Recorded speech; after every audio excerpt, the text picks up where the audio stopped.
یہ آپ مجھے بتائیے کہ یہ جو اس طرح سامنے کھڑے ہو کے آپ گالیاں دے رہے ہیں تو اس کے بعد دوسری طرف سے کیا ریئیکٹ ہونا تھا. اچھا اس کو بھی چھوڑیں, میں آپ کو بتاتا ہوں کہ یہ جو گالی گلوچ ہے یہ کوئی وہاں پر وقتی طور پر غصہ نہیں آیا, یہ باقاعدہ طور پر ایک پلان کر کے آئے تھے. یہ فوٹیج میں آپ کو دکھاتا ہوں, اس میں ہم نے وہ لال سرکل سے ہائی لائٹ کرنے کی کوشش کی ہے. مرتضی عباسی صاحب جو احسن اقبال صاحب کے ساتھ کھڑے سپیچ کر رہے تھے, وہ جب آئے ہیں پارلیمنٹری لاجے سے تو ان کے ساتھ لوگ تھے جنہوں نے راڈز اٹھائی ہوئی تھی. یعنی ان کو پتا تھا کہ ہم لڑائی کرنے جا رہے ہیں اور ان کے پاس راڈز تھیں. یہ لال سرکل میں آپ دیکھ سکتے ہیں راڈز کو, وہ راڈ لے کے آ رہے تھے تاکہ لڑائی میں ہم اس کا ہم استعمال کر سکیں. اچھا پہلے میں نے آپ کو روہیل اصغر صاحب کی گفتگو سنائی, اب میں آپ کو وہ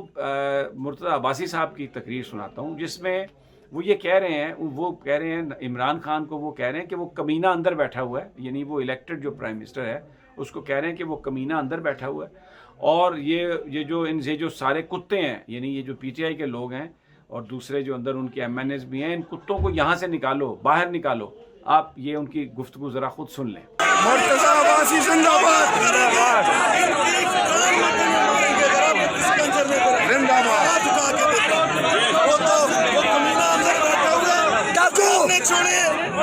ان کتوں کو ہٹاؤ,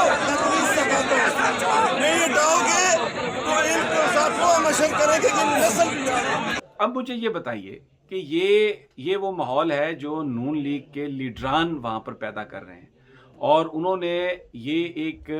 ان کو یہ پتا تھا کہ تحریک انصاف نے آج عمران خان نے عدم وہ جو اعتماد کا ووٹ ہے وہ انہوں نے لے لینا ہے. اور بیسیکلی جو پلاننگ کی خان نے وہ ہوا یہ کہ جو یوسف رضا گیلانی کی جو جیت تھی, اپوزیشن کا یہ خیال تھا کہ اگلے 5-7 دن ہم اس کو ہائپ لیں گے, ٹی وی پر ہوگا حکومت جا رہی ہے اور پھر ہم یہ کہیں گے ہم نو کانفیڈنس پیش کر رہے ہیں, تو پنجاب میں کر رہے ہیں, مرکز میں کر رہے ہیں, تو ایک ہائپ ایسی کریٹ ہوگی جس میں عمران خان صاحب مورلی یا نفسیاتی طور پر دب جائیں گے, نیچے آ جائیں گے. لیکن عمران خان نے بالکل ہی ایسا کام کیا جس کی توقع اپوزیشن کو نہیں تھی. انہوں نے اپنے دوستوں سے مشورہ کر کے تو یہ کہا کہ میں اعتماد کا ووٹ لوں گا. حالانکہ بہت سارے لوگوں نے انہیں کہا بھی کہ آپ کو اعتماد کا ووٹ لینے کی ضرورت نہیں ہے, لیکن عمران خان نے کہا کہ نہیں, میں اگر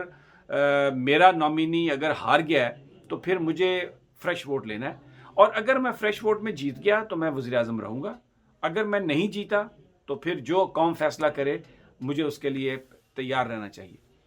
تو جب انہوں نے یہ کانفیڈنس کا ووٹ لیا تو ظاہر ہے یہ خبریں آئیں کہ وہ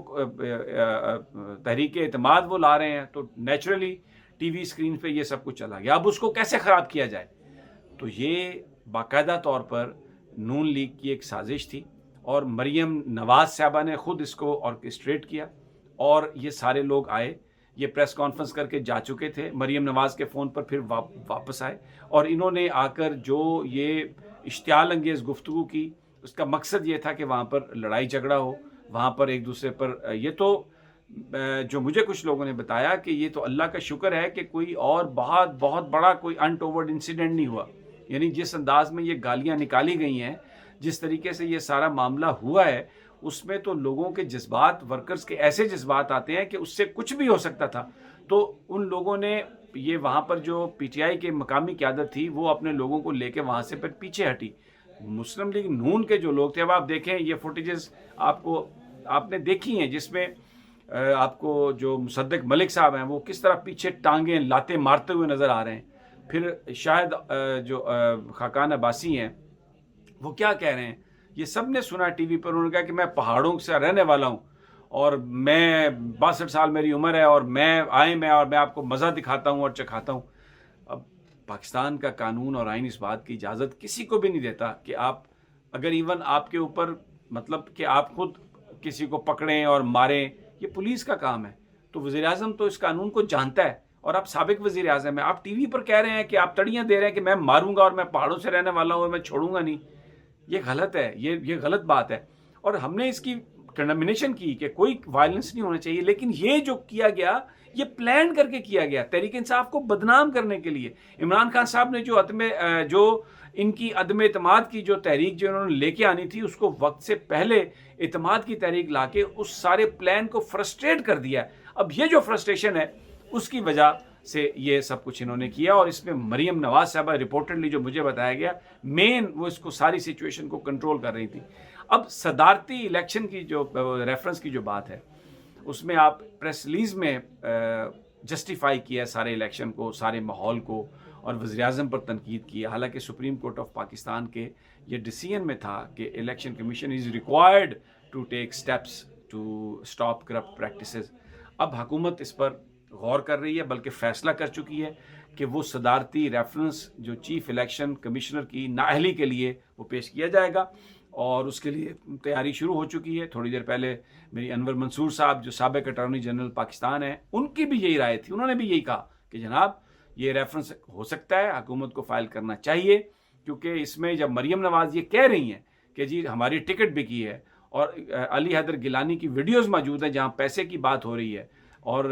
پی ٹی آئی کے ایم این ایز نے آج وزیر اعظم سے بھی ملاقات کی، فہیم صاحب اور جمیل صاحب نے، جس میں انہوں نے ساری کہانی بتائی کہ اس طریقے سے ہمیں لالچ دیا گیا۔ تو اس کے بعد الیکشن کمیشن کا یہ کہنا کہ جی یہ تو جمہوریت کا حسن ہے اور بڑے فری اینڈ فیئر الیکشن ہوئے ہیں اور ہم پر تنقید ناجائز ہے، تو وہ بیسیکلی الیکشن کمیشن جو ہے وہ فیل ہو گیا اپنی رسپانسبلٹی، اپنی ڈیوٹیز کو ادا کرنے میں۔ تو اب حکومت بالکل اس پہ تہیہ کر چکی ہے، فیصلہ کر چکی ہے، اور چیف الیکشن کمشنر کے خلاف جو صدارتی ریفرنس ہے وہ اس کی تیاری شروع ہو چکی ہے۔ اگلے چند دنوں میں آپ دیکھیں گے اس حوالے سے ایک ڈیسائسو جو سٹیپ ہے وہ لیا جائے گا۔ بہرحال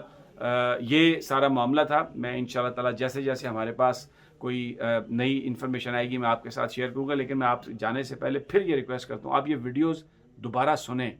میں نے بیپ لگایا لیکن آپ کو اندازہ ہو جائے گا کہ ماؤں بہنوں کی ننگی گالیاں دے رہے ہیں۔ تو اس کے بعد مجھے یہ بتائیے کہ کیسے ممکن ہے کہ جو ورکر ہے سامنے کھڑا ہوا وہ پرامن ہو جائے گا۔ تو اگلی ویڈیو تک اجازت دیجیے، اللہ نگہبان۔